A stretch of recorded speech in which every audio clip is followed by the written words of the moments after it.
everybody, let's talk today about surviving in a really competitive market. In government contracting, there are so many competitors that it's very easy to be discouraged about all the companies that are chasing the same work you are. In my line of business, where we are helping government contractors, it's a very competitive, cluttered, whatever you want to call it, market space. So what's one of my secrets? Well, branding is definitely one. We really focus hard on our branding and image and all that kind of stuff. That's a big one. But I think one of the main keys that helps us be successful over our competition is we just outlast them. We just outlast them. And so what does that mean? So when we start a podcast, we decide we're going to do this unless it's not working. That's our commitment to ourselves as a business. And so when we do that, we have the long game in mind. So I'm not just looking at this as I'm going to try it for 3 or 4 or 5 months and see what happens and then kind of go from there. That's not how we approach it. We look at giving something at least a year or so and judging the fruit of that before we move on. And so I've met a lot of people, a lot of colleagues in my market where they'll tell me, oh yeah, I love your podcast. I listen to your podcast. I started one and we did it for a couple of months, but it just got to be a lot of work and we weren't really seeing a lot of, money from it. So we just didn't know how to use it well. They come up with a lot of different reasons why. And I understand that a podcast is a lot of work, but it's one of the things that we committed to and we decided to see ourselves through on it.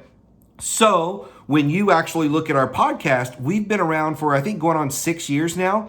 And our first year sucked. Our first year just flat out sucked. I think we had probably 5,000 downloads in the entire first year. It was the entire first year. Now we get almost double that a month.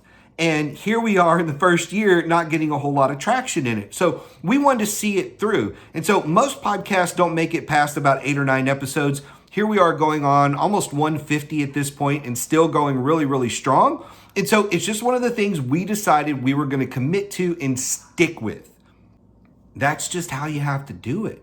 You just have to commit and stick to it. I could look at a lot of other things. Video is another one of those things. When it comes to LinkedIn videos, some of my competitors want to do 1 video a week, 1 video a month. I'm like, hey, I'm going to do 1 a day. How about that? And I'm not going to do a ton of production. I'm going to make it very, very simple.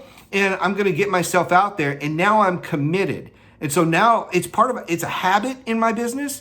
And so it's not going away. I'm going to do a video every single day, sometimes even on the weekends, a quick short little video like this. So I could point to things like that everywhere in the business, even our book writing. Some people in the market will write 1 book and be like, hey, dude, that's all I need is the 1 book. We've written several books. I have another one in the works. My goal is to write a book every single year for our business. So when other people are giving up, I'm continuing on. I'm continuing to do it. When other people are doing 1 or 2 things a day, I'm doing 10. So I'm ratcheting up my volume over the noise that's out there, as well as just continuing to stick with it. We're not going to stop doing this stuff. And the same thing applies in every business. If you are trying to win a certain agency and you only respond to 1 RFP and then you walk away, you're just like everybody else. So you've got to keep responding to RFPs, responding to their sources sought. You got to keep showing up in their place. And that's how you out hustle your competition that's giving up after 1 try. So start doing this.